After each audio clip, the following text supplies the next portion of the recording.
8 weeks, we basically made the argument for what we're contending with, and now we're finally going to be looking towards what there is actually to do when dealing with these new secular religions of the West. And I know that sounds like an oxymoron, but it was meant to be that way. Let me get you into the slideshow here. So as the title slide here says, the future of the woke religion. And I've actually titled in my notes, the digital eschaton. Like, I don't know if everybody wants to nerd up on the play in words here, but what this is dealing with, this class is going to be dealing with is where all of these woke movements, where these postmodern cultural Marxist theories look to be heading in the future. And I'm going to be building a case here, and we're going to be jumping from point to point to point really quickly and give you some sort of ideation as to what it is. But I would say that right now we are in the midst of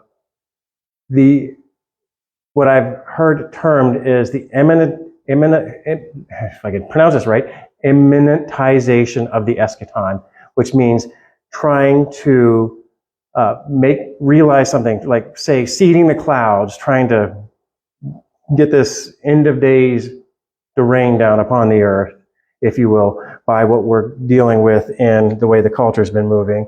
I'm going to first start off by making a case that most of the people who you know out there that would consider themselves to be atheists, even if they're not completely beholden to these critical theories, actually hold to a different kind of religion that's been around since time immemorial. And then I'm going to be covering some of their core beliefs, and then we're going to move into where they think the world is going. And we saw with the funny videos we prefaced the class with and this is something that I was alluding to with this podcast I was listening to, we still have, despite the world being more secular than it's ever been, an equal, if not more prevalent view of the end of days than there ever was during the height of any religious fervor in the past. We moved from having the normal idea of the premillennialist, dispensationalist view of the end of days. Now we're moving into certain climate crisis end of days, nuclear holocaust end of days, even to digital holocaust end of days, whether it goes from something like a Terminator-esque kind of AI takes over the world, or more of we end up transcending our humanity completely, and that's where I'm really going to be focusing on in this class. So, without delaying us any further, I do want to lead this in with some scripture here.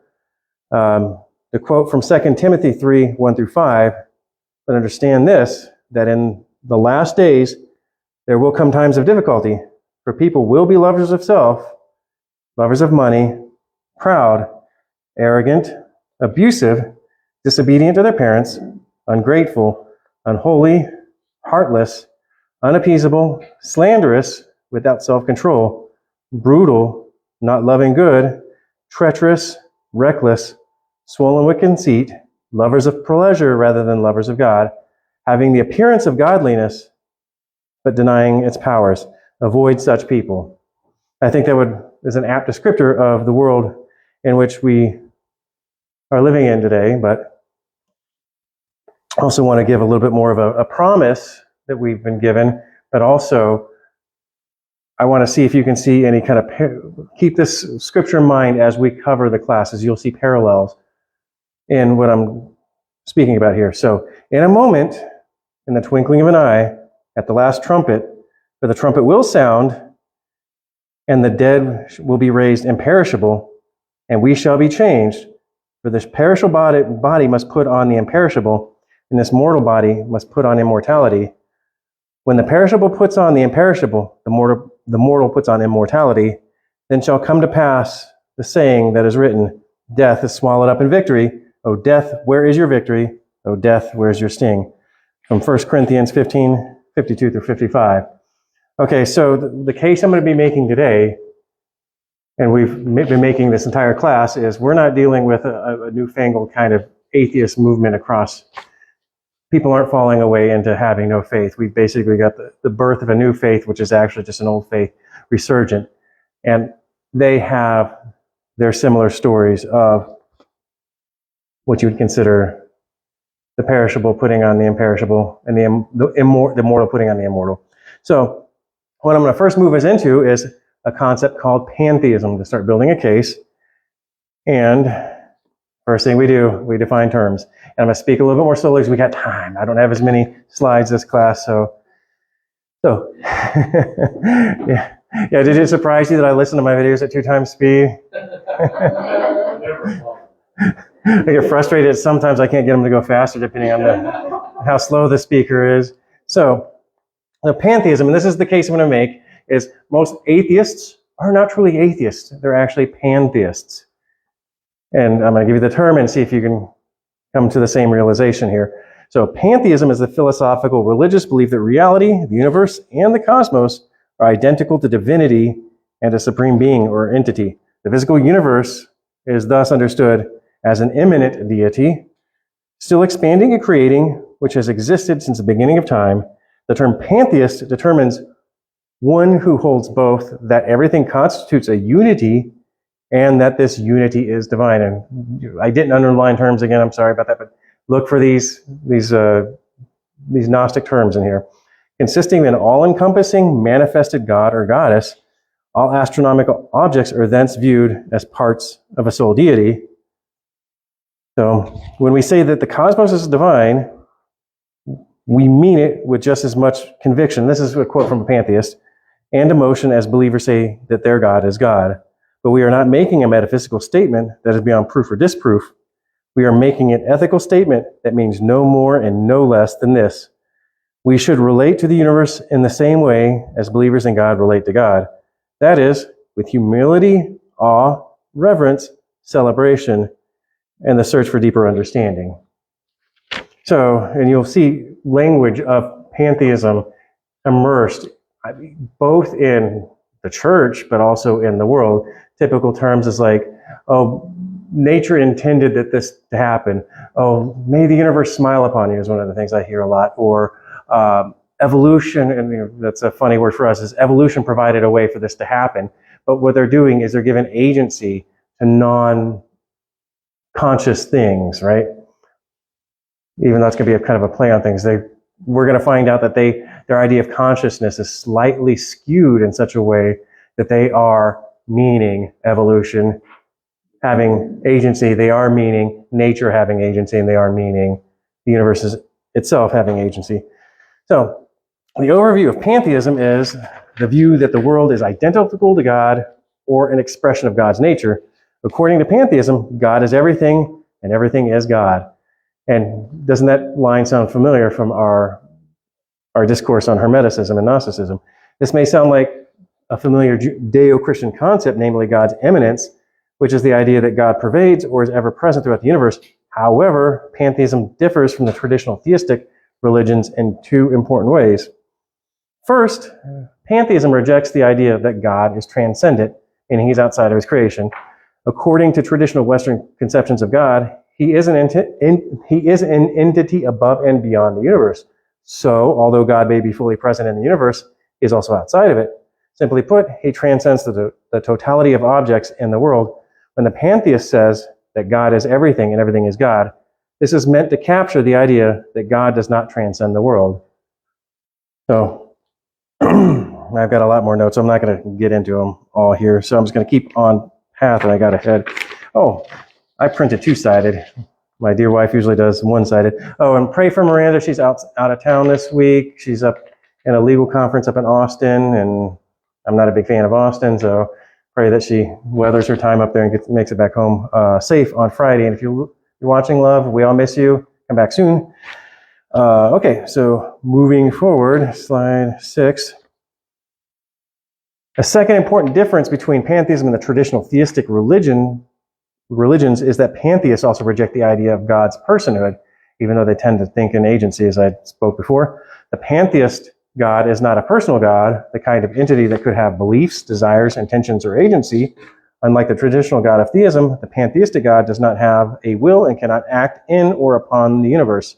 These are the kinds of things that only a person or a person-like entity could do. For the pantheist, God is the non-personal divinity that pervades all existence. It is the divine unity of the world. While these 2 points may clarify how pantheism and traditional theism differ, they make us wonder if there's much difference between pantheism and atheism. After all, pantheism denies the existence of a transcendent personal God, which is the God of traditional theism. So in that sense, pantheism seems to be a form of atheism. It's not clear what exactly pantheists are talking about when they speak of God. So, where are we at? 8. Okay. If pantheists consider God to be the totality of all existence, then why talk of God at all? Moreover, if that's what God means to the pantheist, the slogan, God is everything and everything is God, now seems circular and redundant. As Arthur Schopenhauer, a critic of pantheism, says, to call the world God is not to explain it. It is only to enrich our language with a superfluous synonym for the word world. Thus, Schopenhauer would equate pantheism with atheism. So why suppose that God must be personal and transcendent in order to be God? Looking at other non-theistic religious traditions, we find that many conceptions of a divinity that pervades all existence, like Lao Tzu's Tao, Sankara's Brahman, and arguably Hegel's Geist and Plotinus's One, which we've covered all that, to call all these views atheist simply because they reject the traditional theistic conception of a personal transcendent God is to miss the point. They all share the same Gnostic Hermetic presuppositions that modern pantheism inherits. So remember I told you that the Tao is a Gnostic version of Confucianism, so on and so forth. Okay. So Panentheism, this is a little bit of a different conception here. Panentheism is also known as monistic monotheism, meaning that God is all, as well as it means, one God is all that there is the belief similar to pantheism that the physical universe is joined to God, but stressing that God is greater than rather than equivalent to the universe. Thus, the one God is synonymous with the material universe and interpenetrates every part of nature, as in pantheism, but timelessly extends beyond as well. The universe is part of God, but not all of God. And a lot of the pantheistic worldviews will view the universe, the world, use the word interchangeably, as like a cosmic womb that we are inside of this deity. So, see if I can, yeah, this is good, because this ties us back into what we were learning earlier. The Neoplatonism of Plotinus, in which the world itself is a god, is to some extent panentheistic, with polytheistic tendencies.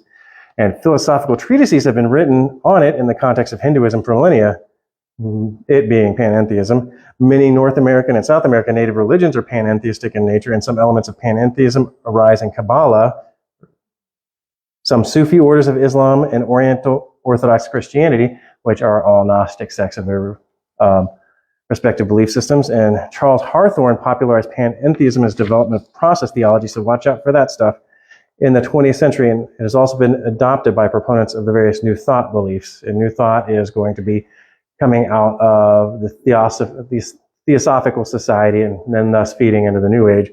I tried to pack as much. This was like 5 chapters I tried to paraphrase down into this one slide. So if it is disjointed, forgive me, but it's the best I could do with the time frame. If you all want to reference the notes, there's a lot more of an expanded discourse on this in there. So moving forward, in different types of panentheism, you got the strong version, which refers to the complete identity of God and the cosmos, as opposed to God's present in it, and therefore comes very close to pantheism. The laws of nature, then, are not something essentially autonomous, but which God must sometimes manipulate in order to make his will effective, but are part of his will. And you'll have some versions within, I wouldn't want to call it heretical theology, but there's strings of theologists who have the idea that all of creation is in God's mind. And they tend to be idealists. So there's some idealists that I would say don't fall into heretical beliefs, but many do tend to, but they tend to drift into in their idealism, meaning that there's nothing real, everything is an emanation of God's mind. It tends to collapse down into a form of panentheism, which typically process theology will be what you'll be running into at that point. So just wanted to have you all be aware if you run into that term. Weak pantheism refers only to the presence of God in the cosmos as opposed to some identity between them. The laws of nature therefore have an autonomous status that makes them equivalent to something that is outside of God. So that means that God would be beholden to the laws of nature. Panentheism is the composite of deism and panentheism. It holds that while the universe is part of God, it operates according to natural mechanisms without the need for the intervention of a traditional God, somewhat similar to the Native American concept of the all-pervading Great Spirit. So, and this is moving really quickly. As I said, we're going to be jumping from place to point in this presentation to be able to get to the end. So this is going to be the concept of panpsychism, which literally means that all is mind. And trying to remember which one of you all were big into quantum physics in here. I know it was one of you all. But this is going to tie directly into that and also into the idealists camp. But I want to give you a little bit of background because of, I don't know if I covered it too heavily in the notes, is it deals a lot with the philosophy of mind in trying to figure out whether are we just nothing but material objects, including all of our thoughts, our whole consciousness, does that emerge from the physical processes in our brain, or is it part of, or do we have an immortal soul that's separate from the body? So if you want to even say that even if you're not even a believer in any religions, you could be an atheist saying that we have a mind that is completely separate from the body. Well, then how then do you have this non-material thing interact with this material thing? So this is where panpsychism comes into, and it's become very popular lately due to quantum physics. we got time. I'm going to play a short little video that's going to show you this, but this is honestly something, it's a theory of mind, a theory of the universe, so which would be called an ontology. It's been around for thousands of years, and it's making a huge resurgence. And in my master's program, we are actually not worried as much anymore about the new atheist movement because they've basically petered out. You know, your Richard Dawkins, your Dan Dennett's, your Sam Harris's. Now we're worried about the panpsychists because they're starting to gather a lot of traction in the academy. They're not really making it on the popular level apologetics programs because it's still under the radar of most apologists, or most apologists may not have a good, thorough understanding of it. So I think this is really great that we spend time on this, but it's also hugely tied into the culture we're going to be dealing with. So once again, panpsychism, that mind is all. So back on track here, in the philosophy of mind, panpsychism is the view that the mind, or mind-like aspect, is a fundamental and ubiquitous means it's everywhere, feature of reality. It is also described as a theory that mind is a fundamental feature of the world that exists throughout the universe. Recent interest in the hard problem of consciousness and the developments in the fields of neuroscience, psychology, and quantum physics have revived interest in panpsychism in the 21st century. So everything I said basically boils down to that. Yes? Is that the same as like putting it into somebody I might know? I know people that say they can manifest things, you know, like they think it and they positive affirmations and they can manifest. That's the law of attraction that's huge in the New Age theory, and also that's moving into a lot of progressive Christianity. It's highly tied into panpsychism and pantheism, yes. And it's also very tied into the Hermetic, if you remember the 7 Hermetic principles that we went through earlier, it's tied into the law of correspondence through that. So is it exactly part of panpsychism?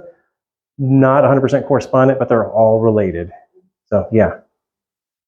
So I don't know if have anybody heard about the manifesting concept within? Oh yeah, I would imagine you all would.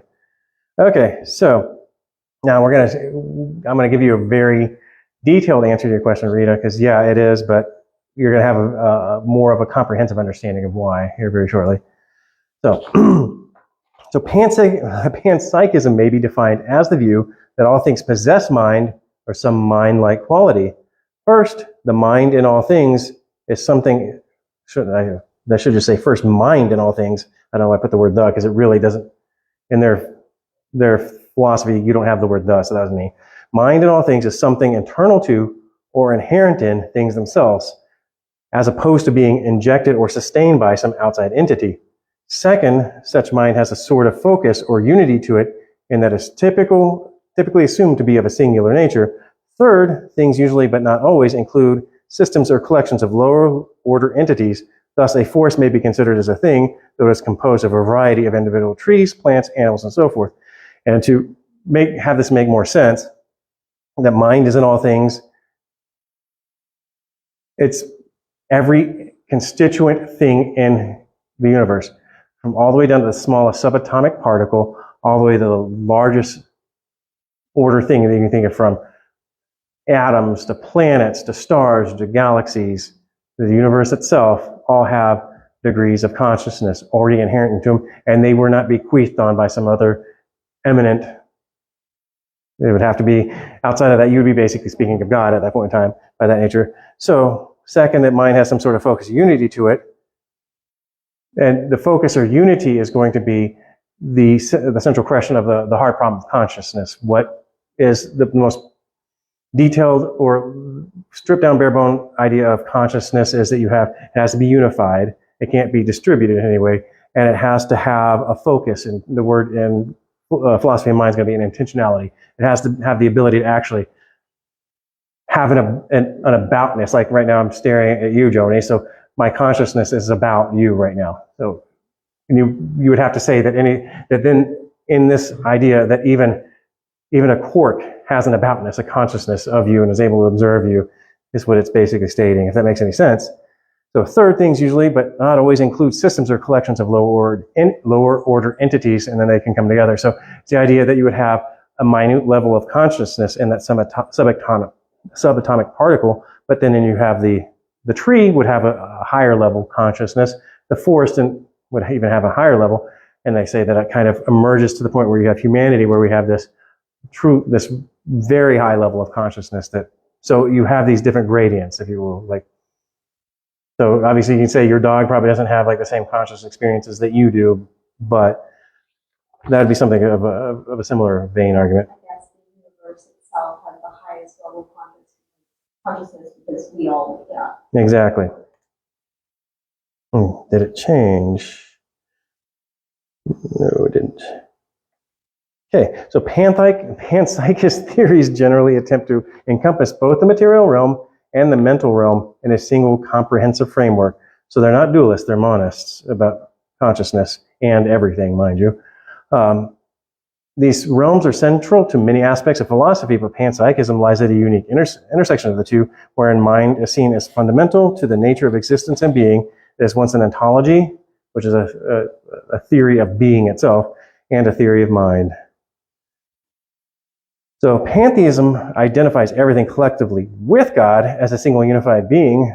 For the pantheist, the universe itself is God. In general, this says nothing about individual things, nor about the nature of mind, and hence there's no bearing on panpsychism, though some panpsychists do equate God with the cosmos, and hence are pantheists as well. And that's a clunky way of saying if you're a panpsychist, you're also a pantheist, even though they would say they weren't, but due to the very inherent nature of that all is God, fundamentally, or at least the universe, I think that the God is the universe is God kind of a mentality, but now it's also that because of the consciousness in of itself is the same thing, equated as a fundamental part of the universe thus, and therefore, if you ascribe to panpsychism, you're also pantheist. So, excuse me, I need some water here. Thinking if I want to jump ahead. Yeah, I don't want to get into the deep stuff on this. If y'all want to look more into the slides, I'd recommend, because I was promising you all a short class today. Or do you all want to nerd up on this stuff? Raise your hand. I'm going to slow down. The simple stuff. What? The simple stuff. Okay, so we got simple from you, nerd up over here. It's okay. We need a. I was going to say we can do an arm wrestling contest. No. Okay. Well, I'm going to move into. There's similar traditions. Actually, let me look and see here. Yeah, yeah. I would be going way into the weeds here. I'm like, keep this going. So there's religious correspondences here. So the idea of panpsychism also exists in Buddhism, where you have the Buddha nature, which can be defined as ubiquitous dispositional state of being capable of attaining Buddhahood. And Buddhahood would be the concept of nirvana. Yeah, so which is the idea of you've become transcendent of the physical realm and you return into the Brahman, which would be, the nous. So, but then that would be obtaining, because supposedly Buddha was the only one who had ever obtained that level of transcendence before. So in some Buddhist traditions, this may be interpreted as implying a form of panpsychism. The 19th century Shigon Buddhist thinker Kukai went as far as to argue that natural objects such as rocks and stones are part of the supreme embodiment of the Buddha. According to Parks, which is an author, Buddha nature is best described in Western terms as something psychophysical, which is the combination of mind and nature.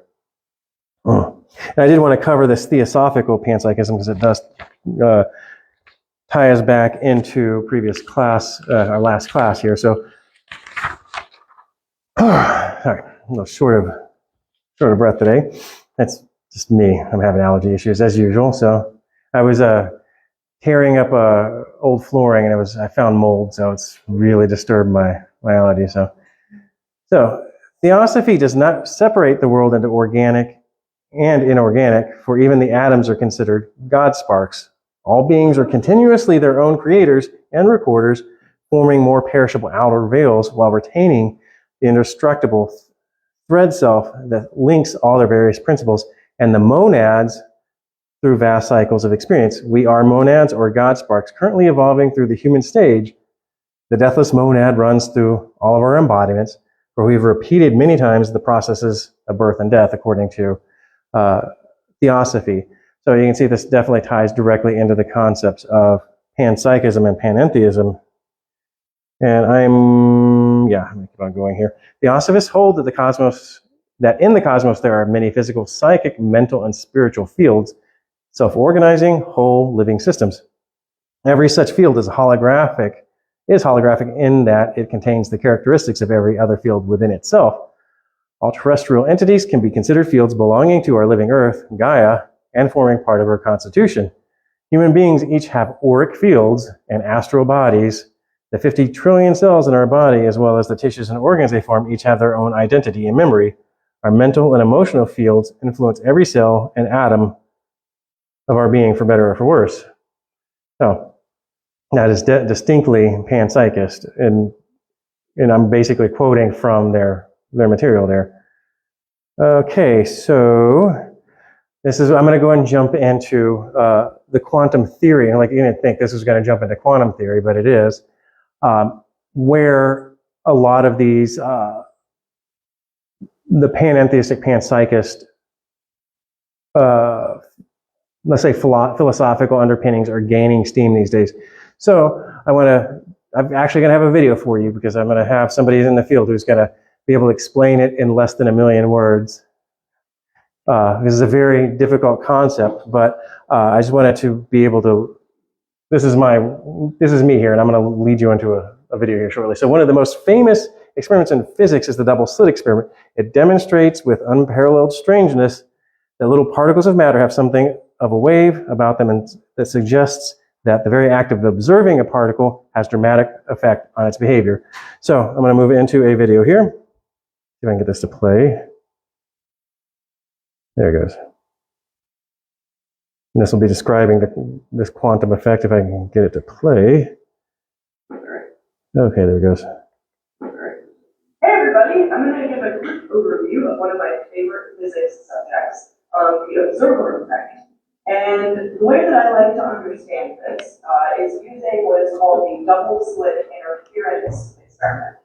So basically in this experiment, you have a light source here, which goes to a screen where you have little tiny slits. I blew them up a little bit so that you can see them.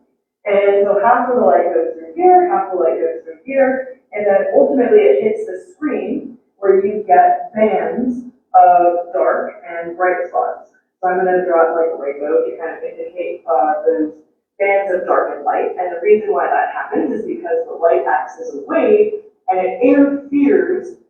These two waves, when they recombine, they interfere with each other. And the dark spots, they cancel out. So you have the wave like this, going with the wave like this, you get a dark spot. And then in the bright spots, that means that they add. So the waves combine, you get a bright spot. But the tricky thing, and this is where it gets really weird, is when you add detectors, I'm going to do that, at each of the slits. So now, Oops, crud, I meant to pause that. One of my favorite physics subjects, I can't fast forward it. Hey everybody, I'm going to give a quick overview of one of my favorite physics subjects. Well, you can say what you want to say. Yeah, I'll say while it's going. So when they say detectors, and this is most atheist philosophers will want to use the term detector, but what it actually means is person, an observer. Because no matter what, they've done this, and I'll follow up towards the end, they've done this experiment in so many different ways to try to conclude whether or not it's the equipment that's causing this effect or the actual act of somebody watching the effect. Dark and bright spots. So detector equals conscious person. Bands of dark and light. And the reason why that happens is because the light acts as a wave and it interferes. These two waves, when they recombine, they interfere with each other. And the dark spots, they cancel out. So you have the wave like this, going with the wave like this, you get a dark spot. And then in the bright spots, that means that they add. So the waves combine, you get a bright spot. But the tricky thing, and this is where it gets really weird, is when you add detectors, Conscious observers.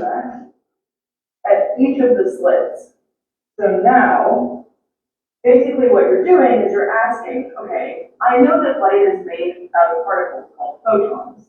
So which slit are the photons going through at a given time? Because, that should be something that we should be able to figure out. If you can reduce the intensity of the light so that you only have one photon traveling at a time, these detectors should be able to tell you, okay, the photon went through here, or the photon went through here. What you would expect, well, I'll let you think about that for a second.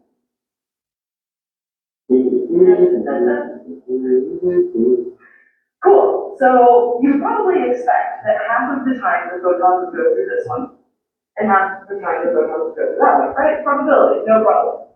But that's not at all what happens. Dun, dun, dun. Okay, so it's really crazy actually, because as soon as you put detectors here and try and measure where the photon is going, that disappears. Well, not your screen. But the interference pattern disappears. What? And you just get a regular spot of light in the middle. Like that. What? That's so crazy. If you remove the detectors, you get the interference pattern again. But as soon as you add the detectors back, the light is no longer acting like a wave. It's acting like a particle, basically.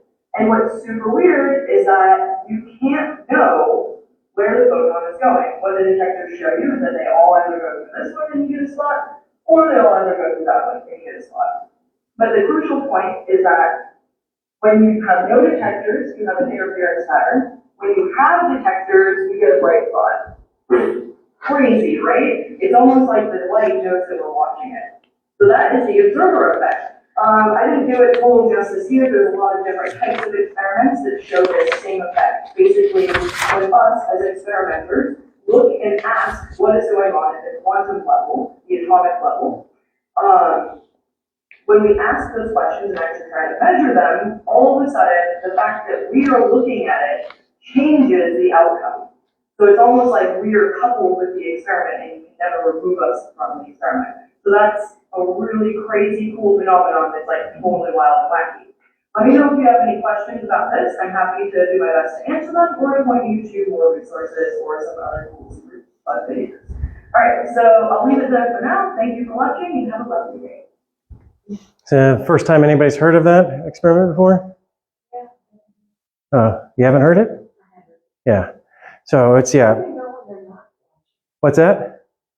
So if they say when they're watching, it changes. From an interference pattern to, Right, yeah. but how do you know if you're not watching? How do you know if you're not? They actually have set up a bunch of different experiments, how they have like a detector, if you will, running through a mirror, running through another detector, or a detector that turns on and off through a mirror, or so on and so forth, and all these different contrivances. And no matter what, if it gets back to the point where that there's actually somebody observing even if it's taped, they give, well, I wouldn't say if it's taped by some method, but if there's somebody observing in some way, and they've tried, as I say, all these different mediums to try to get in between, it still collapses from a wave pattern into a particle. Why is this important? And what does it have to do with love? We're getting there. It's But you've been saying that the whole time. We're getting there. what does it have to do with woke? Well, I've been identifying 8 weeks, but we're getting into their concepts of where the world's going to. What this has to do with is we're just talking about panpsychism, which that there's a certain level of consciousness in everything. And in this experiment, they find out that at the most fundamental layer of nature is consciousness dependent. In other words, and we're going to cover this very shortly, is many in the modern world view the world as not actually real in the way we know it, is that it's a simulation, that we're basically in the matrix already. Yeah. So, And they'll use that experiment as like proof. like backing for like everything, like basically like surrounds the human mind. Exactly. And that we even have, as what Rita was talking about earlier, the idea of that if you think of something, you're able to make it manifest because of that reality is dependent upon your conscious observation of reality. So, in a little quick nutshell, but yeah, and I know I'm always saying that, but I'm always building a case. So that what I don't want you to do is just take me at my word. I want you to all have the information, and also because when you go out in the real world, we can say that we're aware of certain issues, we're aware of concepts, and we can argue, we can name the thing, but we can't argue it. And what I'm trying to give you all is the ammunition to actually have the more of a surface level understanding of just saying, hey, that's some crazy stuff going on over there. But it all is building up to an ultimate point here. And So reality is, yeah, to a degree, some, there are some things. When I say you, I mean, I know what you mean, but it's hard to make such a generalization because there's so many different ways of looking at this concept. The general concept is idealism, that the world is nothing but an emanation of the mind. There's different types of idealism. You can be the most nihilistic form is what's called solipsism, meaning that you are the only conscious being and the world is nothing but a dream that you're experiencing, or is just a projection that your mind is making. That there's nobody real out there, nothing's real, only you are. And you're a disembodied mind. And everything, yeah, this is actually real stuff here. You're going to run into this out in the world. And then other people who would say that God is the only real thing, and then we are all in God's dream, up to that degree. This is a redefinition of all the world. To a degree, I would say. But I think that's more dealing with back in the idea of that we're just performing a role in the world. But that it'd be more like all the world is a sitcom or something of the nature, like we're Truman's World or something like that. But it'd be more attuned to the Matrix, the whole concept, because the Matrix is going to be the Matrix is actually is a movie directed by two at one time called brothers, now they're sisters, trying to espouse the modern worldview in a movie form. So if you watch The Matrix after you've gone through all these classes, you are seeing this woke religion being espoused into a film format. Especially the first film. The other three only have like certain argumentations about what is existence and what is free will that go into the concept. But yeah. So anyways, back on track, and I want to get us to the point. I know this seems like it's totally tangential, and I almost thought about skipping it over, but I thought since we have time, might as well go and play it. But so back to it. So what does this experiment tell us? It suggests that what we call particles, such as electrons, somehow combine the characteristics of particles and the characteristics of waves. That's the famous wave-particle duality of quantum physics. It also suggests the act of observing or measuring a quantum system has a profound effect on the system. The question of exactly how that happens constitutes the measurement problem of quantum mechanics. Now here I'm going to tie it back in here really quickly. So this is a quote out from Philip Goff, who is the most preeminent panpsychist, and he is going to be leading the wave of new anti-Christian, the new anti-Christian push that's going to be on par with, if not worse than, the Richard Dawkins, Daniel Dennett push. So, and he quotes, "No doubt the willingness of many to accept special relativity, natural selection, and quantum mechanics, despite their strangeness from the point of view of pre-theoretical common sense, is a reflection of their respect for the scientific method. We are prepared to modify our view of the world if we take them to be a good scientific reason to do so, but in the absence of hard experimental proof, people are reluctant to attribute consciousness to electrons." And that's why I wanted that video beforehand, was to be able to give you an idea of what this quote was coming from. But so that is going to be panpsychism in a whole. This is something that is not just a fringe theory. They're basing it on scientific observation. And what does that mean to us? Well, I'll be open to talk about that later on. We're not going to have time to cover that in class today, but there's a lot of different, even Christian interpretations of theology that come from quantum physics, believe it or not. You shouldn't be shocked at this point in time. I don't want to hear any of their theories on the Trinity. Yeah, exactly. I can actually steer you towards them. I've got one of my fellow students is he's a very conservative Calvinist theologian. He already has his MDiv. He's cleared to preach, even though he's been called to be a scholar. But he totally ascribes to the concept of the simulation hypothesis, and he does a lot of deep dive work on it. And he's theologically sound, but he covers this material in a way that isn't going to have you steer down the panpsychist path, because that's something we do have to account for. Is students or younger children, or high school age children, college age, are going to be going off to college, and they're taught these worldviews. They're taught it in high school, and either we teach them sound theology, which is going to be like, and there is actual research. So what if your kid says, "Hey, Dad, what do we do if we discover aliens? What does that mean for our theology?" Would you all be surprised that there's actual theologians and Christian philosophers that have already been long since trying to tackle these issues? Is the atonement good for all planets if there's conscious life forms on all planets? Are they going to be image bearers of God? These questions have all been discussed. So in Christian philosophy and even in theology, because I'm part of it, you all now, try to keep abreast of all these issues rather than just trying to brush them off. Because if we don't deal with them, the world will. So. Well, that atonement question is easy for me. Is there atonement for a dog? Well, that would then. He didn't die for dogs. He died for us. Yeah. Made in his image. There you go. There are aliens. Are they made in his image? That's exactly it. Right. It's a question of what level of, like, do they have actual is Or the question. there's other questions even like, did the fall affect them? Yeah. So, it sounds, we could say it's kind of cut and dry, but there's a lot of people, that's just one of the things is, I went into my theological education with like a lot of presuppositions, thinking that they were very common sense, and they should just be as they ought to be.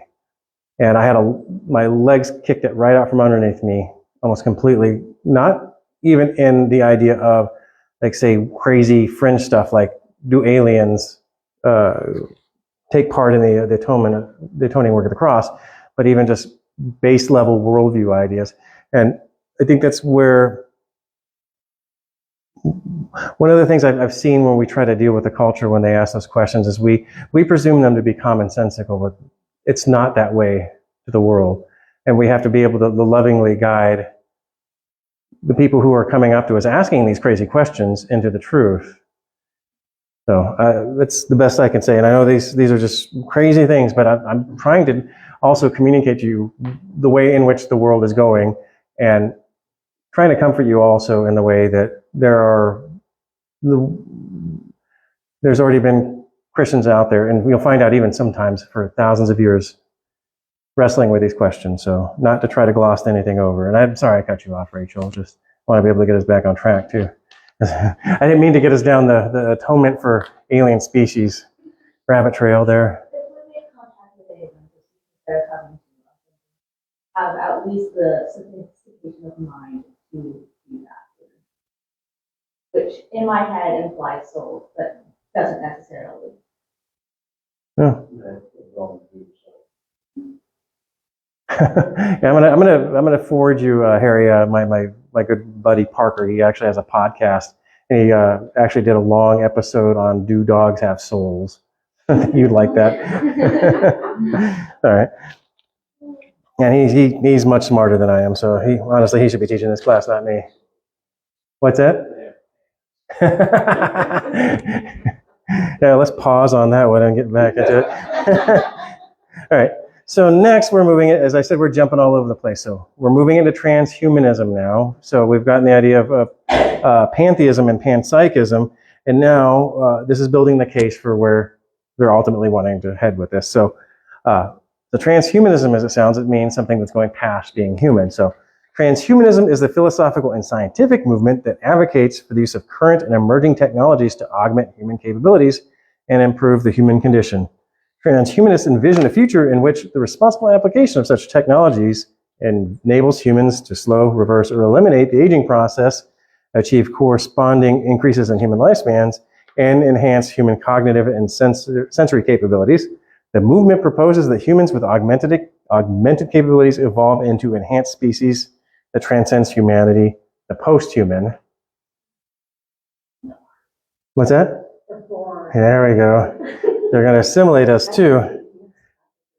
If you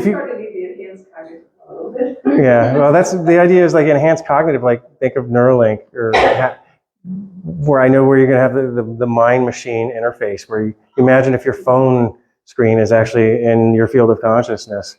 They're moving in that direction, and it's happening quicker than we think it is too. But it gets even to a much deeper aspect than just that too. So let me see here. Yeah, that's a history. I'm gonna skip past that.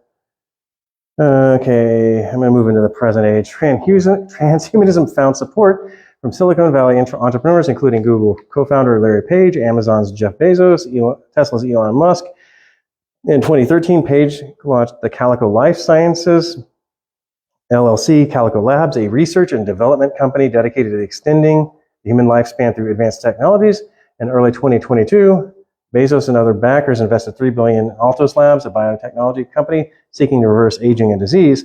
And this is the material part of it. I'm working it towards is something a little bit more transcendent. And excuse me. So Elon Musk founded SpaceX in 2002 in hopes of establishing human colonies on the moon and Mars, and launching Neuralink, which is going to be the more important part of this, in 2016 to develop implantable brain chips, which he's already gotten clearance of the FDA on, mind you.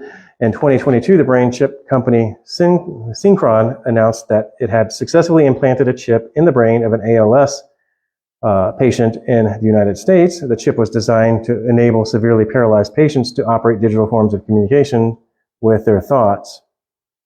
So a lot of the transhumanist movement has a lot to do with, I don't know if you all have heard of the concept of cyberpunk, But we have the idea of us turning ourselves into cyborgs, into the Borgs, as you were talking about, which, interestingly enough, is if go back and watch those episodes of Star Trek and then have that idea of the woke takeover of something and see if you can't catch the parallels between the two. Because it was actually a very scathing, what's the word I'm looking for? The Borg were the idea of this, it was an allegory going against the idea of, let's say, a dystopian Unitarian society where everybody loses their individuality as being part of the whole, so which would be communism. So I want to get you more into their theory and their ethics here. As transhumanist ideas developed from theory to actuality in the late 20th and early 21st centuries, ethical concerns increasingly took a central role in the transhumanist philosophy. Scientific breakthrough, including stem cell therapies, in vitro fertilization, brain chips, animal cloning, exoskeletons, such as robotic arms, artificial intelligence, and genomics, have redirected the dialogue between the transhumanism's proponents and its critics from the future to the present. Advocates of transhumanism argue that emerging technologies can be used to eliminate disease and otherwise improve human life, as well as to provide solutions for urgent global problems. For example, brain chips and mind uploading, and that's what we're going to be mainly focusing on there. Initially, the fanciful dreams of those seeking a form of infinite intelligence or immortality through the computerized extensions of consciousness might actually be used to cure or overcome neurological disorders such as dementia, Alzheimer's disease, and paralysis. Concerns that transhumanist technology will create greater social inequities are among the most voiced criticisms of the movement. Transhumanism continues to be compared to the eugenics movement, reflecting fears that technology will be exploited by those wishing to become or breed superhumans. Conversely, transhumanists may argue that genetic engineering has long been practiced in agriculture and animal breeding, resulting in features of modern life that are largely accepted, from sweet corn to domestic dogs and cats. Okay, yeah, this is trying to build this case up here. So I know this sounds like the nerdy technical parts, but this is coming to a point here. Although transhumanism has been characterized as materialist and atheist or agnostic philosophy, some transhumanists have espoused theories that resemble or even adapt New Age, Buddhist, or Christian beliefs. In The Physics of Immortality, American physicist Frank Tipler borrowed from the French Jesuit theologian and paleontologist Pierre Teilhard de Chardin's omega point theory, which proposes that evolution is converging towards a final unity, to present a concept of God as a cosmic computerized intelligence that is equivalent to the omega. When the omega point is reached, everyone will experience a computational resurrection into immortality. So, where are we at? 35. Okay, I'm going to keep that last slide in mind, but we're going to keep moving forward because I want to be able to get us to the main point here. Oh, I am ending this class with a very detailed apologetical argument. So that's why I'm trying to push us through this time. This time we're actually getting into actual applied apologetics rather than just going through the theory. So thank you all for keeping on the ride this long, and we're almost there. We're about halfway. Okay, now we're moving into posthumanism, which is what transhumanism is moving towards. And let's say if you have any parallels between the idea of the parallels between socialism and communism, you're going to start seeing some of that in these two different distinctions.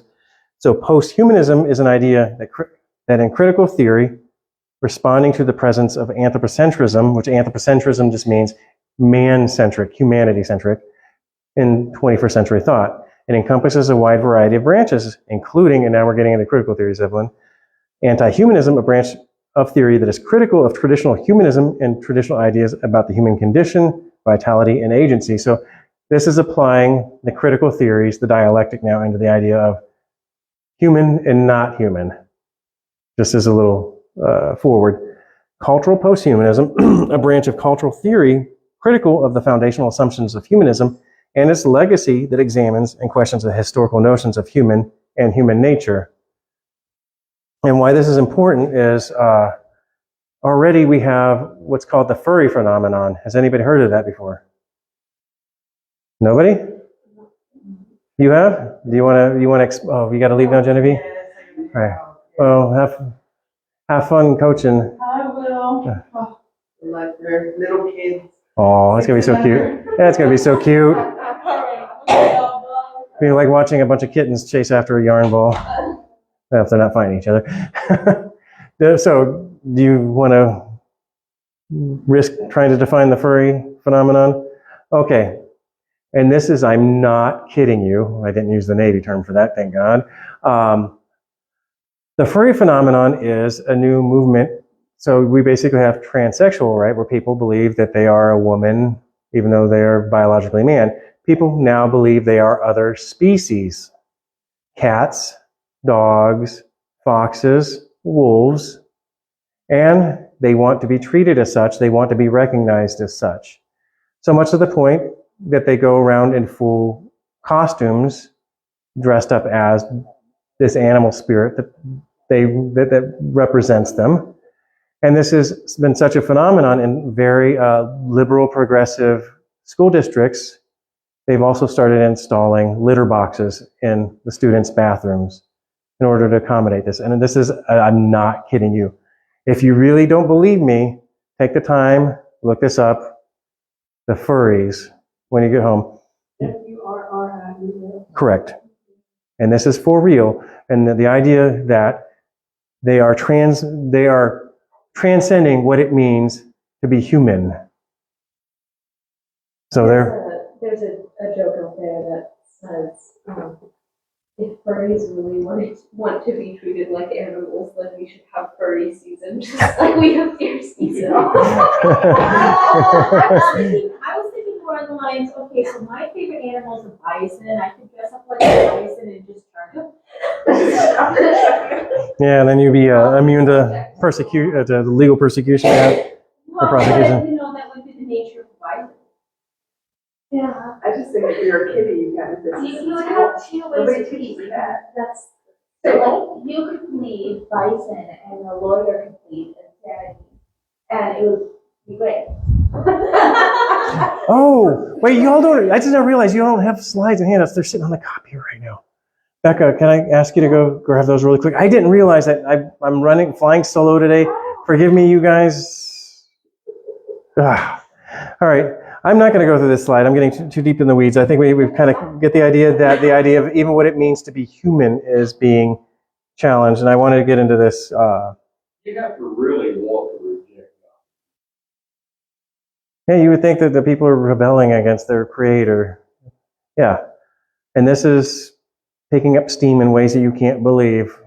And I think it's nice that we can, in a way, not have to worry about this, but to know that your kids and grandkids are going to be running into this stuff. And crazier. What's that? And crazier. Yeah, it does get crazier. I'm away from. Some of this today syncretize it with Christianity. Like, do furries show up in church? There are progressive churches that would be affirming of such, yes. That they would probably even put in the litter boxes if necessary. Yeah. Who's cleaning them? What's that? Who's cleaning them? I got 4 cats at home. Normally Miranda does that. If I had to do it today, I wouldn't want to do it. What's that? We're on slide 30. I wish I would have asked you to get the flash drive out, but I'll get that later. No, I'll get it later. Don't worry. Okay, so you all could have been taking notes this whole time. Forgive me for this. It just shows you how much my dear wife contributes to this class. Okay, so I skipped past a little bit here, so we're on slide 38, and moving into what I call the Transhumanist Utopia. So this whole premise of this class is the idea of an eschatology, an idea for the end of days, for the woke theories. So, and this is building the case for it. So when we discussed this a little bit earlier in class, but another philosophy they have is the idea of AI takeover, a variant of transhumanism, which humans will not be enhanced, but eventually be replaced by artificial intelligence.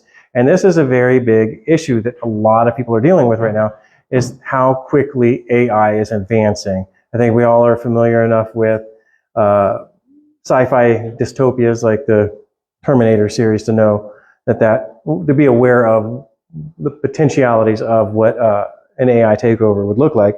The merge hypothesis or futurologism, a area of transhumanism, which humans and AI will emerge together to create a new post-human species, with AI absorbing elements of humanity, such as creativity, empathy, and social cohesion, and humanity being enhanced by AI to achieve new feats.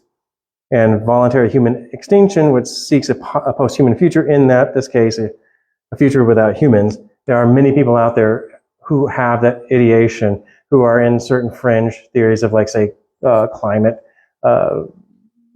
extremist groups who are pushing for human extinction. But the middle one, this merge hypothesis, has the most warrant. I've done a lot of research into AI being able to even become consciousness, or to reach a level of consciousness. I do not think that it is actually possible that anything that would human programmable would actually be able to reach consciousness in of itself. And if it did, it would be only a mere simulation of human consciousness programmed into its code. But if we were to find a way of being able to merge our consciousness with AI, then, and only then would I say that we would have something like an actual conscious artificial intelligence. So in contrast to humanism, the discourse of posthumanism seeks to redefine the boundaries surrounding modern philosophical understandings of the human. Posthumanism represents an evolution of thought beyond that of contemporary social boundaries, and is predicated on the seeking of truth within postmodern context. This requires not only decentering the human in multiple discourses, so we're using the term discourses, so you know that means they're going to be applying the dialectic on that, whether they're going to be comparing the human in evolutionary terms, ecological terms, and technological terms, but also examining these discourses to uncover inherent humanistic, anthropocentric, normative, which normative means ethics, notions of humanness in the concept of the human. So this is the idea of, once again, applying Marx's or the Hegelian dialectic, or as I said, the woke alchemy, into the concept of what human is. So the idea that they can shape and mold the concept of human into something else than what it actually is. Humanistic geography puts the singular figure of the human figure front and center, and examines the whole role of human agency, creativity, and consciousness in making sense of the world. It understands the human in binary opposition to the non-human, and that's remember the dialectic in the play.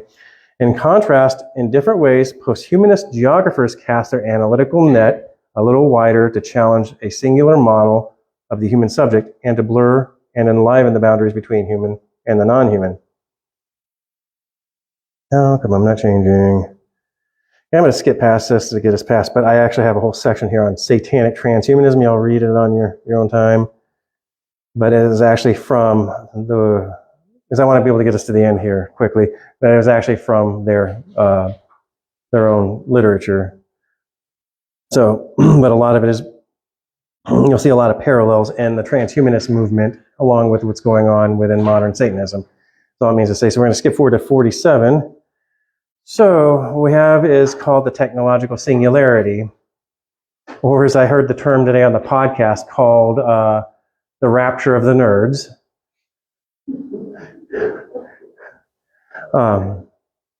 And what this is, and this is all building the case towards the final. We've got a bunch of different, what seem to be unrelated cases. We're going from Pantheism to Panpsychism, Transhumanism, now we're into this. This is yet another piece in the puzzle. So I'm making my, conspiracy theory board here with all the strings tied from one photo to the next. So the technological singularity is a hypothetical future point in time at which technological growth becomes uncontrollable and irreversible, resulting in unforeseeable changes to human civilization.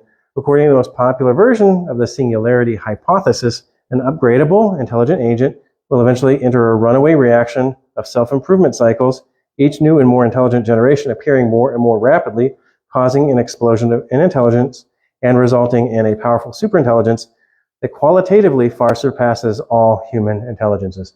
So the way this basically happens is they're already programming artificial intelligences to do this, to create another AI. And that AI then starts learning from the original, and then its job is to create yet another smarter AI, and so on and so forth. And this becomes an exponential growth to where you have an AI that will be able to outcompete any human in any kind of cognitive thought process. So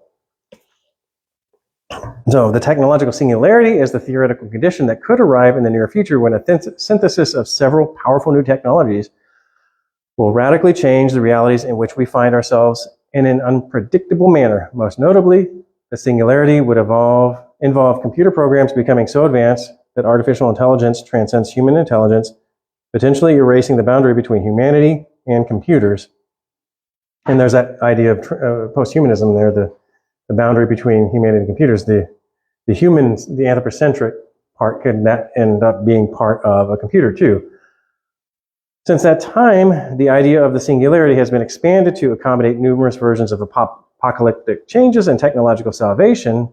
One version championed by the inventor and visionary Ray Kurzweil emphasizes biology, cryonics, and medicine, including nanomedicine. In the future, we will have the medical tools to banish disease and disease-related death. In other words, that these intelligence will be able to, supercomputers will be able to solve all of humans' issues. In other words, be able to solve cancer just by being able to read our DNA and then being able to give the right cancer medicine, being able to construct medicines that'll be tiny little robots that will travel through our blood system, so on and so forth. What's that? I said just like Elizabeth Holmes. I'm not certain. I'm sure of that. What was her name? Theranos. Theranos. Oh, yes. Yeah, which was just a big scam. Yeah, she just recently got, if I remember, she just recently got, sentenced, yeah. Oh, yeah, the biggest, what do you call it, the con artist of all time. Yeah, I've watched documentaries of her, what's that? Wouldn't surprise me. I'm pretty sure the girl from I think she got like a really food specialist. Oh yeah, and the girl from the blonde from Mamma Mia. Yes. Huh. Well, it'd be interesting to watch, but wish I had time. I'm just trying to say I don't think it's interesting to watch. Just kidding. I've actually watched documentaries on the whole Theranos debacle, but yeah. I don't like docudramas. Miranda loves that. I like just delivery information, and Miranda wants to reenactments, and I just snooze away at that. So now you can probably see that in the way I deliver this stuff. It's just all this fire hose of information rather than me being goofy or anything. So if you wanted anybody more charismatic, I'll have to teach my wife how to do this class. So another is represented in the writings of sociologist William Sims Bainbridge, who describes a promise of cyber immortality when we will be able to experience a spiritual eternity that persists long after our bodies have decayed by uploading digital records of our thoughts and feelings into perpetual storage systems. I got a aside here, cyber immortality will work perfectly if servers never crash, power systems never fail, and some people in their later generations have plenty of time to examine the digital records of their own thoughts and feelings. So I've actually read a lot of sci-fi on where this technology is actually at a point, and you have different stratifications of humans, like kind of, you can imagine like an Indian caste system, but taken to the technological degree, where you have the highest of all humanity ruling over everybody, have uploaded their minds into these AI systems, and then you have these genetically and technologically enhanced people who are the next class that enforce society's rules, and then you actually have the poor people who were basically just normal humans, short-lived, and just do all the hard work. And mainly it's just to support the systems that they, like all it's all just to support the computer systems that are housing all the digitally immortal people. So it's very dystopian in nature. So unprecedented new technologies will continue to rise, and perhaps they will synthesize with each other, but it's not inevitable that changes they will create will be apocalyptic. The idea of the singularity is a powerful inspiration for people who want technology to deliver a new spiritual and material reality within their lifetimes. This vision is sufficiently flexible that each person who expects the singularity can customize it to his or her own preferences. They can construct a personal utopia. To answer your question, Evelyn, yeah, will they be able to create anything they want? Yes, within this digital utopia, and this is going to be dealing with the concept of uploading your mind to a computer. And this is where we're going to be getting into the idea of virtual worlds. I use the term metaverse, as I think everybody's heard that on the news, but it's really just another rebranding of what's been called virtual world. But this is the technological singularity, being the nerd rapture, is a real thing where people are striving towards, where you have generations, it's not a generation, but generations now that have been completely raised, immersed into video games. Some people who have been in these video games that are worlds in and of themselves now view that world as being more real than the real world. I've got nephews that fall into that category. They call the real world the meat space in their parlance. And they are looking towards to where they will actually be able to live their complete existence out within these simulated environments. Hence why it's called the nerd rapture, where you'll just see, well, I guess they wouldn't be just closed, but they wouldn't be physically raptured up, but you would just end up having people plugged into a matrix in their own will. But this is where I'm moving on to these virtual worlds, is to be able to show you where this is moving towards, and now you're going to start seeing a focus as to where this is all going to start making sense. So, a virtual world is a computer simulated environment that may be populated by many users who can create a personal avatar and simultaneously and independently explore the virtual world, participating in its activities and communicate with others. These avatars can be textual, graphical representations, or live video avatars with auditory and touch sensations. In a virtual world, the user accesses a computer simulated world, which presents a perceptual stimuli to the user a perceptual stimuli, not just lights. They've got it to where you've got gloves and even suits that are giving you stimuli, who can manipulate elements of the modeled world and thus experience a degree of presence. Such modeled worlds and their rules may draw from reality or fantasy worlds. Example rules are gravity, topography, locomotion, real-time actions, and communication. Communication between users can range from text, graphical icons, visual gesture, sound, and rarely forms using touch, voice, command, and balanced senses. So basically, the more immersive you can get it, the more of your senses you get involved. And I do want to give a little aside as to why this is important. One moment. So within these highly immersive video games, and this is where a lot of these phenomena we're running into in society, like the idea of the trans movement, even of the furries, is they've given people to play characters who don't identify with who they are in the real world. So if you, like, say, Harry, for example, wanted to know what it's like to live life as a woman in this virtual world, you can do it. And then to the point where some of the people started identifying with their characters more than they identify with themselves. So even if this character is an animal, this is what you're running into, where even the online personality becomes the primary personality of many of the younger generation who are being completely immersed into these video games and or virtual.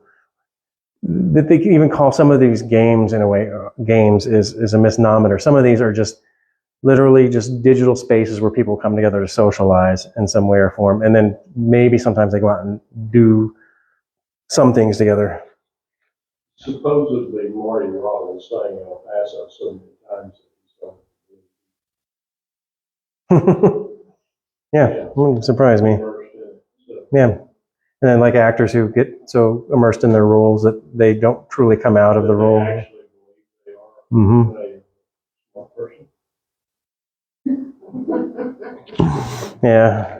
To me, this is all just a video game where I'm actually some guy stuck in my mom's basement, and I'm playing the role of a nerd, and I didn't really pick a good character, did I?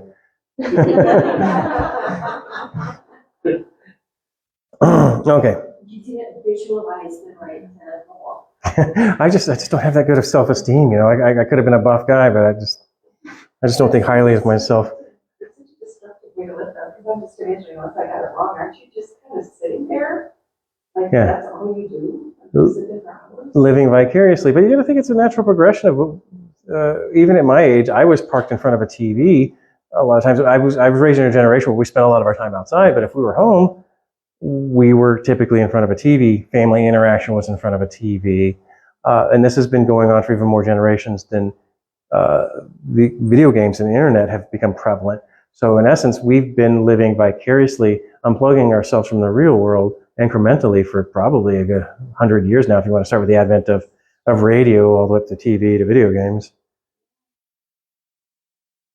And you know, some people who I've seen how people raise their kids these days. Instead of paying attention to them, they hand them an iPad or something of nature, so they go directly into playing the games. And I've seen the kids know how to navigate the pads better than most adults do. So, and at 2 years old, it is rather astonishing to see that level of technological acumen in such a young age.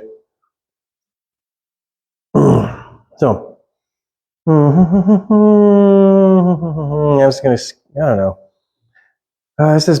Is anybody familiar with the massive multiplayer online games phenomenon? Okay, y'all want to read this? I'm going to get outside of the nerd talk a little bit and just actually tell you about them. There's just these large, expansive video games. World of Warcraft, I think, was one of the first big ones. But even now, Minecraft is one for kids. It's Roblox, where you go in and it is a world in and of itself. It has its own sets of cultural norms built into it. It has an economy, actual real economy, where a lot of what we're talking about with digital currencies are being birthed out of what was going on in these video games, where even so much to the point you pay actual live money to feed into this economy to actually be able to function in this economy, and you can actually make money. That is, then you can pull out of this cyber world into the real world. My older brother, hopefully he's not going to get mad at me for saying this, but he got so wrapped up in one of these games that it ruined his marriage, where he ended up spending all of his time playing the video game and foregoing his own family.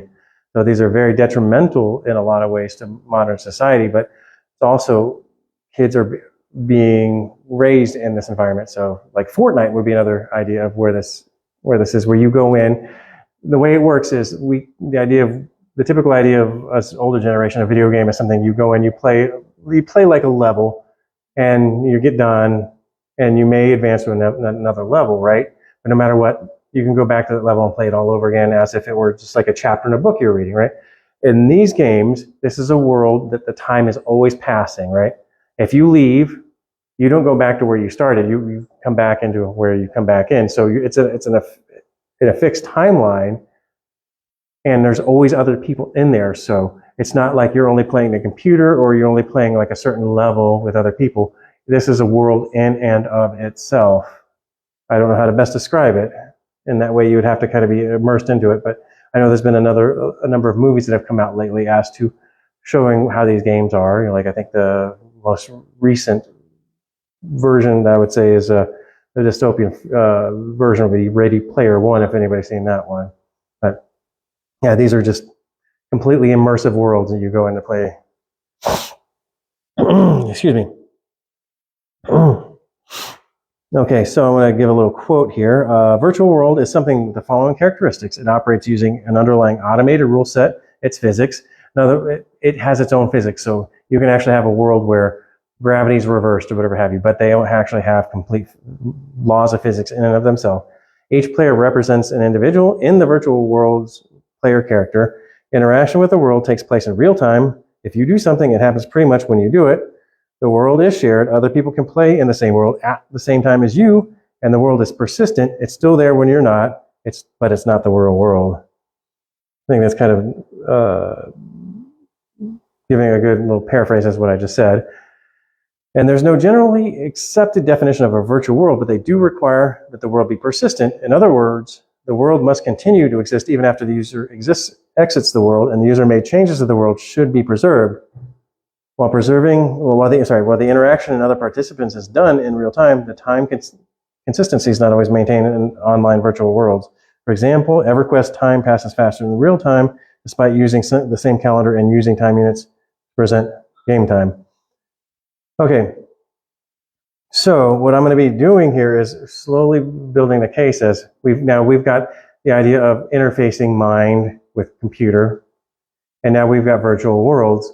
Now, where we're going to have the next logical step of that of consciousness being completely in that virtual world. So I'm going to continue moving on. So right now, in the current idea of metaverses, we have the concept of virtual reality, which is usually done by wearing headsets or something, which is typically called augmented reality. There's also games like Pokemon Go, where you can actually have that augmented reality on top of the real world itself. So you can actually have the video game projected over the actual real world. And this is the different ideas of the metaverse. and that's just the idea of it being this completely immersive world, whether it be completely separate from or augmented of the real world. And then they're basically calling this metaverse is the idea of an extended reality. And it embraces all of the different versions, augmented reality, mixed reality, and virtual reality. So the idea of whether it be like Pokemon Go or like Fortnite, if you will. At this point in time, the metaverse is generally made up of somewhat immersive XR, extended reality spaces in which interactions take place among humans and automated entities. Some are daily interactions with augmented reality apps that people have on their computers and phones. Some are interactions taking place in the more immersive domains in gaming or fantasy worlds. Some occur in mirror worlds that duplicate real-life environments. So if you really want to get into the weeds on this in TV format, watch Black Mirror. It was a British show that was like kind of like a more technological version of the Twilight Zone, covering a lot of these concepts. But I know this sounds incredulous to the some, but this is where kids are at these days. They discuss things in these manners as in fact, even politics is taking place more on, like, how to best put it, activism, there's even virtual world terrorism, political drives, everything going on within these virtual spaces.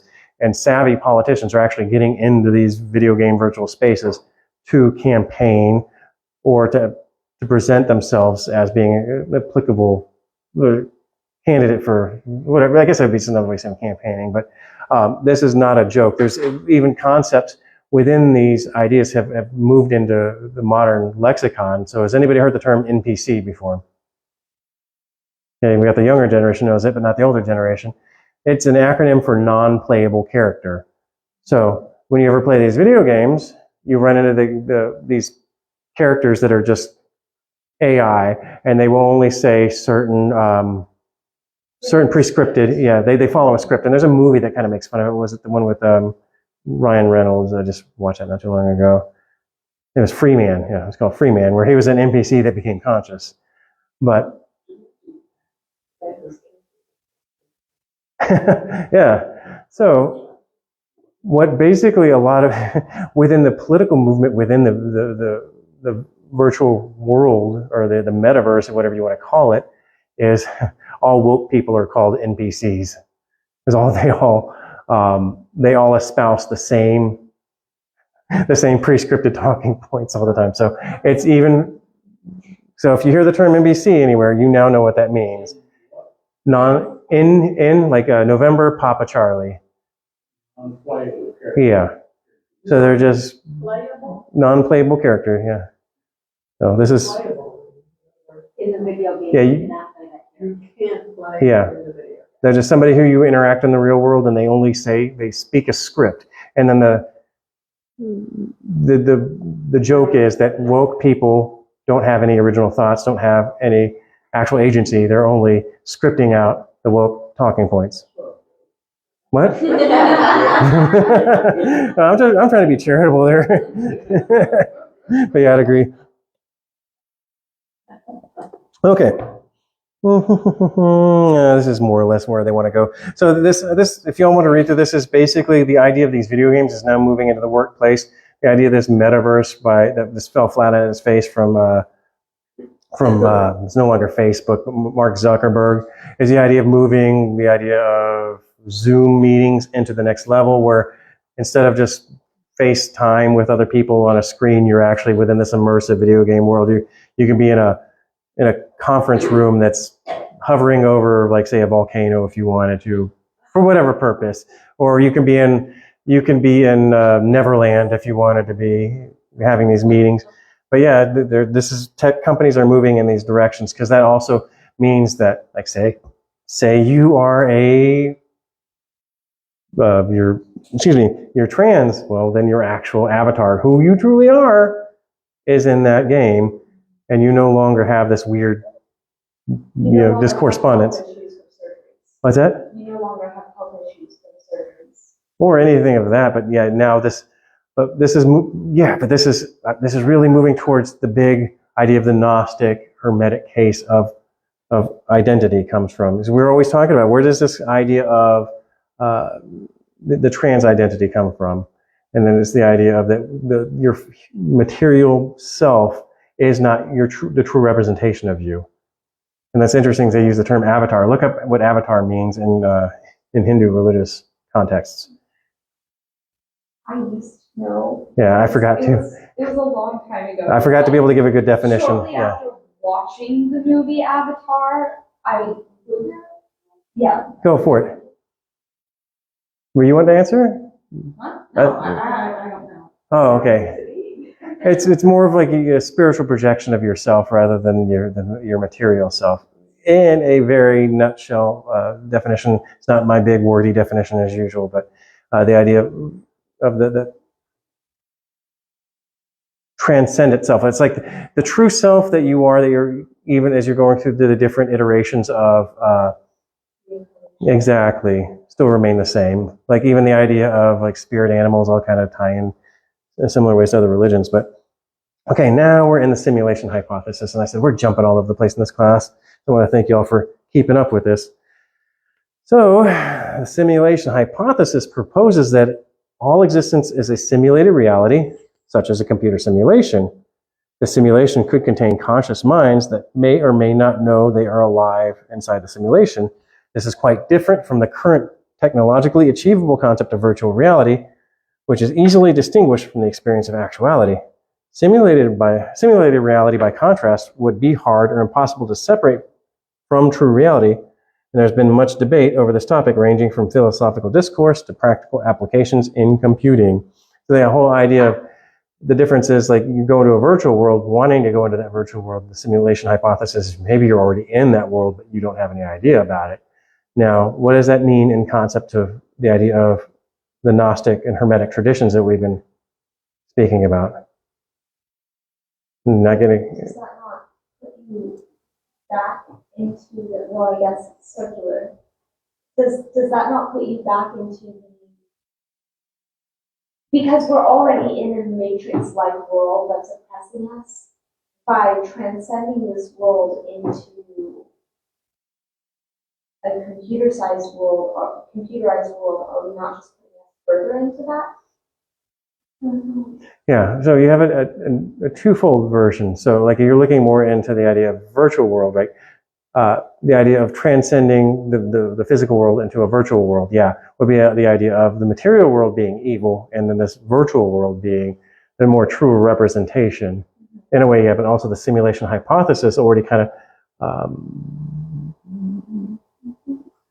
presupposes a lot of, or at least alludes to a lot of different Gnostic ideas that we're living, or actually more Hermetic, that we are prisoners within this creation. We didn't ask to be part of this creation, and then our true self is actually out there.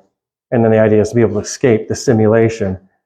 And that's, we're way back in, I think it was class 4, we're talking about the simulacra. Yeah. And that is like everything within postmodernism is try to represent everything as a copy of the actual original, but they're trying to posit that everything already is a copy of the actual original. We just don't happen to know that as we're in the simulation. Does that give individual greater power then to affect the environment? Because like in a virtual reality, you can affect, I imagine, you can affect the environment around you by pushing buttons and you change your world. Yeah. So if you are in this simulation, does that say that you have the power to change your world? Well, you're speaking as if it were something like something that were real, and then you would actually have to, I don't know, that's like, I could just say within the theory, a lot of the different theories that's been argued is that, yeah, you would be able to, once you were able to transcend it and realize that it's just a construct and you can rebuild it. It's central to the Matrix, where once Neo realized he was the one, next thing he saw the Matrix as it was just a bunch of lines of code, and then immediately he was able to stop bullets, fly, so on and so forth. Within their theory, yeah. Is it in actuality? But yeah, but as I told way back in class 1, take that idea and watch the original Lego movie all over again, see if you can catch the subtext. But yeah, they do believe that once you reach that level of transcendence, can you construct? Yeah. Which is, Well, you can construct within that world, but can construct it within the simulation. Yeah, it depends on the theory. Sorry, Rachel. Not only the matrix, but the green one. Inception. Inception, yes. Where, pretty much where you're dream was. Mm-hmm. And we don't realize that was. Yeah, that's a lot of similarity and crossover to the simulation hypothesis, and that goes back into a lot of different ancient religious ideas of the world, as that we are just nothing but dreamers in a dream state in perpetuity. And that's a lot of different Eastern religions follow that idea. So, but then can you have different levels of control? It just depends on which of these you follow. But yeah, most of them do tend to follow that once you've transcended the material realm or the simulation, then you will be able to affect it in some different way or another. But then I know you're tying that into the idea of manifestation. Yeah, they're directly related. So, and I think that's the whole point of all these classes. I've been trying to tie in together. All these thoughts are they're not unique. They're all related in some form or another. So I wanted to quote Nick Bostrom. He's one of the biggest proponents of the simulation hypothesis. He states, many works of science fiction, as well as some forecasts by serious technologies and futurologists, predict that enormous amounts of computing power will be available in the future. Let us suppose for a moment that these predictions are correct. One thing that latter generations might do with their super powerful computers is run detailed simulations of their forebears or of people like their forebears. Because their computers would be so powerful, they can run a great many such simulations. So people simulated by the advanced descendants of an original race. Oh, so they are, with some bad typing, so forgive me on that. So what he proposes is that if at some point in time our technology gets to a point where we can simulate these virtual worlds, we actually have people living in them. Wait, couldn't that mean that some previous civilization simulated us? Right. That's the basic point of the idea, but it's the idea that we're already in there, and that we might be ancestors in the past managed to reach the singularity already, and then they've just basically have been reproducing digitally, if you will. And does that mean that, does that tie into the idea of basically the human evolution that the larger human consciousness is getting closer and closer to use? So that every time we re-upload ourselves into some form of a simulation, we're getting closer to use? Yeah, getting there, yeah. That's very much, yeah. Okay. Very much that, yes. Okay, where are we at? Oh, I skipped forward. Excuse me. Let's see if we... Okay. Okay, so suppose that these simulated people are conscious, as they would be if the simulations were sufficiently fine-grained, and if a certain quite widely accepted position of the philosophy of mind is correct, then it could be the case that the vast majority of minds like ours do not belong to the original race, but rather to people simulated by the advanced descendants of the original race. So that's just basically what we've just been talking about. Okay, and then this is another quote by Nick Bostrom covering exactly what we talked about. So if we don't think that we're currently living in a computer simulation, we are not entitled to believe that we will have descendants who will run lots of simulations of their forebears, meaning that if we can do it, it's probably already happening. So I want to move us a little bit forward. Now we're into mind uploading. And yeah, this is very much then the nous that we've been talking about here. The whole definition of mind uploading is it's a speculative process of a whole brain emulation in which a brain scan is used to completely emulate the mental state of an individual in a digital computer.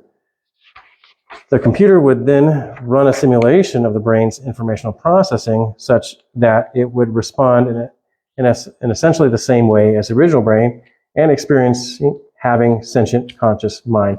In other words, all that nerdy talk, there'll be some point in time where we'll be able to scan a brain, move all the memories and thoughts, hopes, expectations onto a computer, and then that computer would be us. Or, I think I'm going to cover at some point, it can even be a copy rather than, you can make a copy of a person. Where are we at? Make sure I'm on the slides because I want to be on the same page as y'all. Okay, so substantial mainstream research in related areas is being conducted in neuroscience and computer science, including animal brain mapping and simulation, the development of faster supercomputers, virtual reality, brain-computer interfaces. Skip forward. Okay, according to supporters, many of the tools and ideas needing to achieve mind uploading already exist or are currently under active development. However, they will admit that others are as yet very speculative, but say that they're still in the realm of engineering possibility, meaning we haven't quite reached that point yet, but they're moving really quickly to get to the point where we can do mind uploading. And I want to go ahead and skip us forward, and I can riff off from here if y'all want to dig into a little bit deeper, because I want to get into the apologetical part. Is the concepts of mind uploading is, yeah, we would either upload our mind into like a cyborg, like an AI, or collectively into an AI, where we'd be basically living in this virtual world, that video game. So completely cutting free from the physical self and living completely digitally in a digitally simulated world of our own construction. So I want to skip forward. Y'all can get deep into the weeds on this if you want, because I notice I titled this The Digital Pleroma. Okay, but I do want to skip forward to slide 69, because I think we're getting to a point here. Say something about that collectively uploading minds. Can you imagine how bad that would be, that we all had collective knowledge and collective sinful nature? The ability we would have to do bad. Mm-hmm. Exactly, because if you talk to these people, they think you're transcending that all of our sinful proclivities are based in our flesh, our lusts, our desires. But if you transcend that, then That's not very I know. But however, they truly believe that once you get to this point, they transcend it. But yeah, I would 100% agree. This is just yet another Tower of Babel we're building. Once again, okay, I just want to do some, what do you call it, paraphrasing of some of these slides so we can move forward, because I do want to get into the apologetical part. They believe that this whole brain emulation or the mind upload is the logical endpoint of where all the computer sciences and neurosciences are moving towards. They believe that the only way to have this AI is to only be able to seed it with actual human consciousness.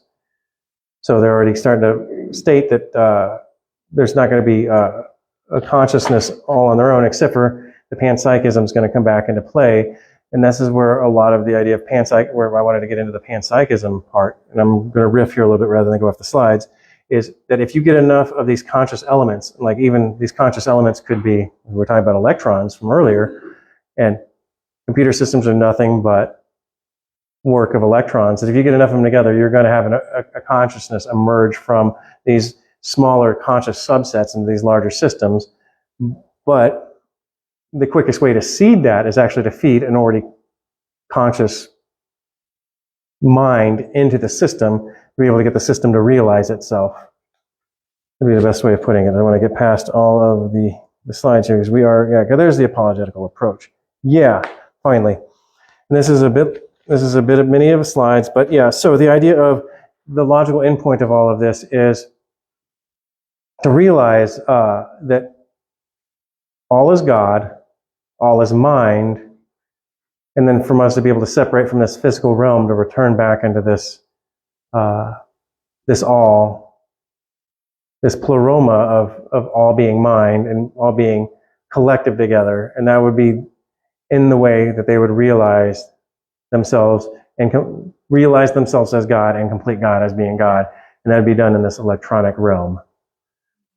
So that was a bit of a trip, and I didn't have a good tie-in at the end there. I wanted to be able to riff it. But yeah, the whole idea of panentheism is to give the concept that most of the modern world, even if they would state that they're an atheist and they're complete materialist, naturalist, would still hold that the universe is a creative force in itself. They treat it as if it were a God, which is basically tantamount to them believing that it is God. The modern movement of panpsychism, which is much older philosophy, or that dates back thousands of years, making a resurgence thanks to quantum physics, but also to the new thought, which also is that old philosophy really coming back into play, is bringing back the idea that the universe in and of itself is conscious, and that we can have life forces, and if you want to put it into some New Age thought, that emerge from everything that we have, that there's life in inanimate objects such as rocks and trees, which seem very animistic as in old primitive tribal religions, but these are all making big resurgences. And then tying into the idea of what does it mean to be human? Well, can you be human outside of a human body? Well, yeah, well, we're moving to this point where AI is getting to the point where we can move our mind into these digital spaces. So being human is not this flesh and blood, which is already being questioned as is biology something that represents us. But there's something deeper, more transcendent that represents us as who we are as humans. And then the mission is to be able to get to that point. And that's the main gist of all of this class. So I don't know if I got too much into the weeds on all of that, but that's the main point I wanted to say. This is the idea of the woke concept of the end of days, is how to best transcend this world. Well, it's to be able to create our own and then upload ourselves into that world. And you're going to see this move picking up steam more so over the coming decades. And I know the younger generation are familiar with these. You probably have friends and family that are big into the gaming community, probably into some of the more New Age spirituality or progressive Christianity, and then they're kind of feeding into each other, if you will.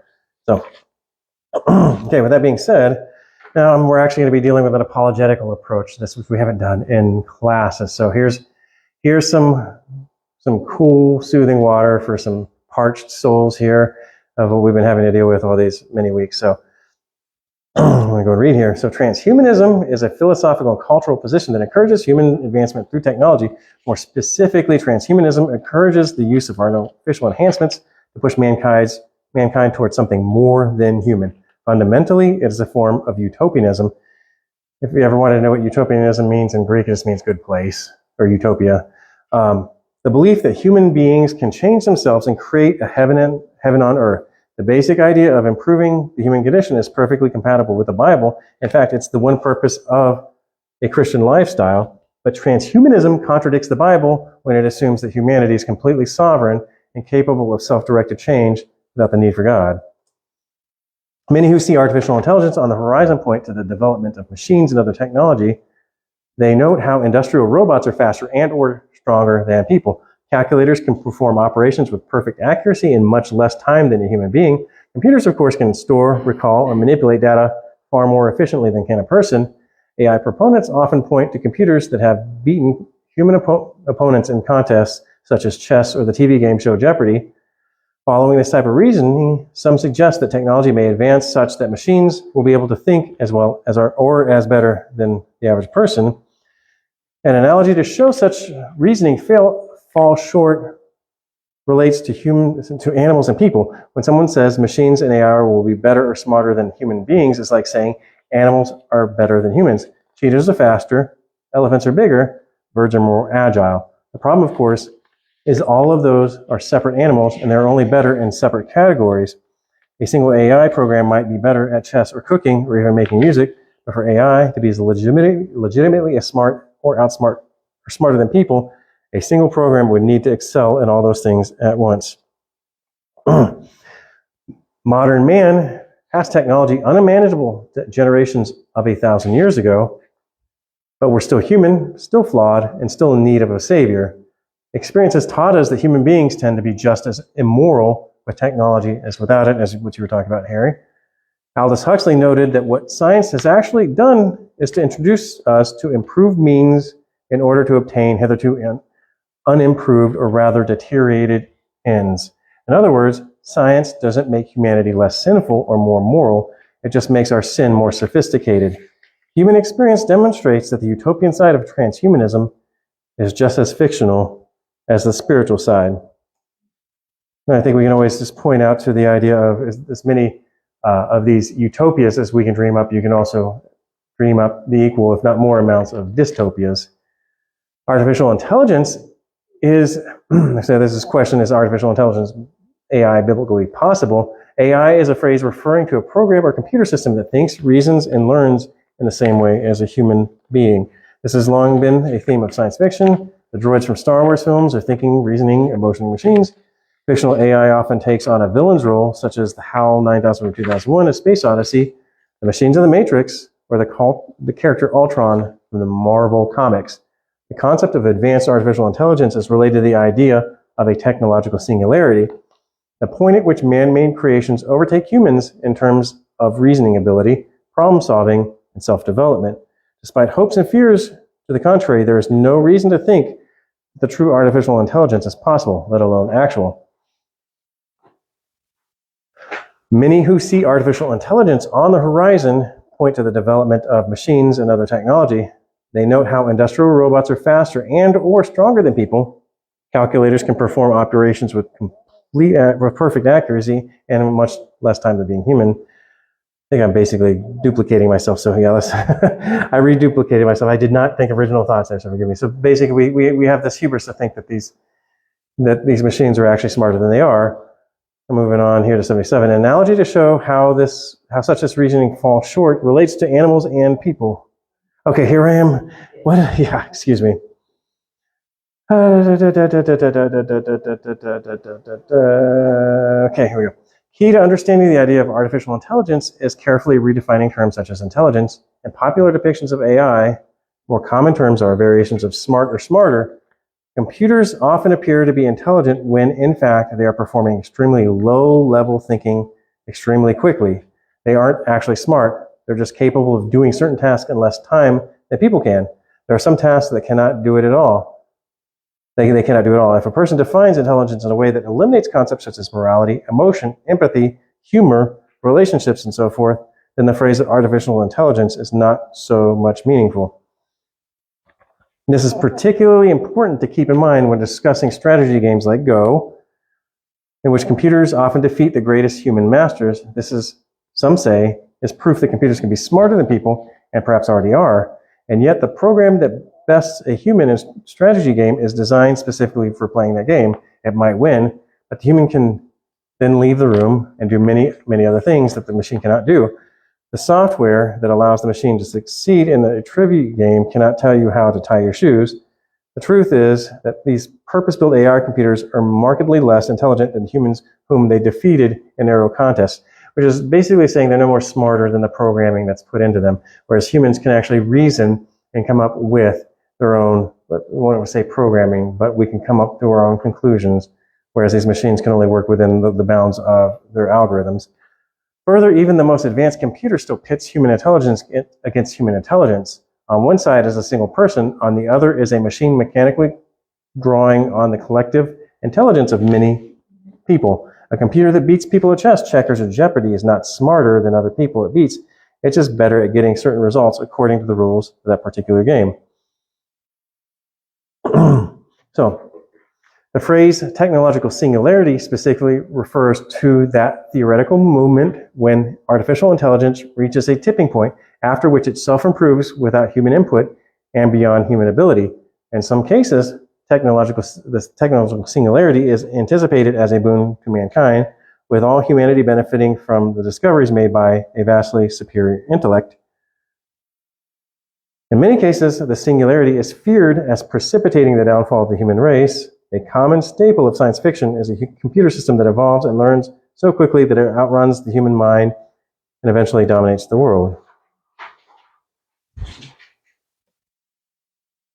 And the concept of technological singularity also assumes that processing power will advance forever. This is contrary to what we know about the natural laws of the universe. Mind you, right now, it's getting to the point where we can't get microchips much smaller because we're going to be running into issues of quantum effects to where electrons will be able to jump from one circuit to the next using quantum tunneling. So this is contrary, okay, where we're at. The rate of growth in computing technology eventually runs into the limits of physics. Scientists and computer experts agree there's a hard limit to how fast certain technologies can operate, since the complexity required to simulate a human mind is so far beyond even theoretical design. There's no objective reason to say that true artificial intelligence can exist, let alone that it will exist. And we're almost there. We only have a few more slides. On a more abstract level, math and logic also strongly suggest that AI can never replace the human mind. Concepts such as Gödel's incompleteness theorem strongly suggest that a system can never become more complex or more capable than its originator. To make an AI better than a human brain, we need to fully understand and then surpass ourselves, which is logically contradictory. Spiritually, we understand our own limits because, being creations of God, we can't outdo God's creative power. Also, God's depiction of the future does not seem to include any kind of technological singularity. All I have to do is reference the book of Revelations for that.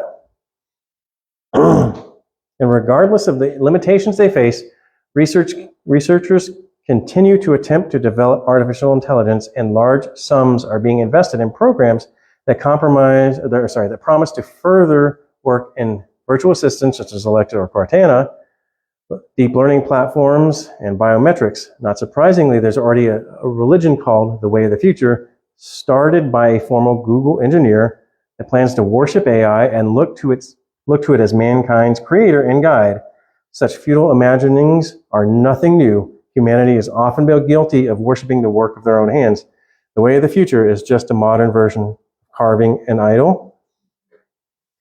I think I inflected that wrong. In short, AI might be able to perform certain limited tasks better than a person can, but there's no logical, philosophical, or biblical reason to think it can be better in a meaningful sense.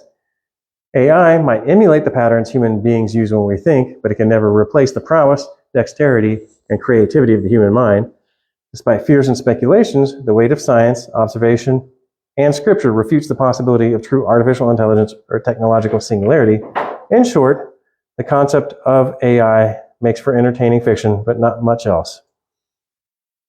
And this is the end here. Man may be on the mission to create God through his technological prowess, but in the end, all he will accomplish is perpetuating the fall and thus be part of God's redemptive plan on God's sovereign terms. Man continues to carve his idols, even if only through words and electrons. So that's the class. I wanted to be able to get the little apologetical in there. So that's the idea of where this whole religion is moving towards, is the idea of escaping the world into the digital spaces. Why I called it the digital eschaton, or as I found out today, the nerd rapture. That's so classic. All right, so this took a little bit longer than I thought it would take. I wanted to be able to get into a little bit more discussion today, but next week is going to be all about dealing with discussion. Has everybody been able to pick up the book for next week?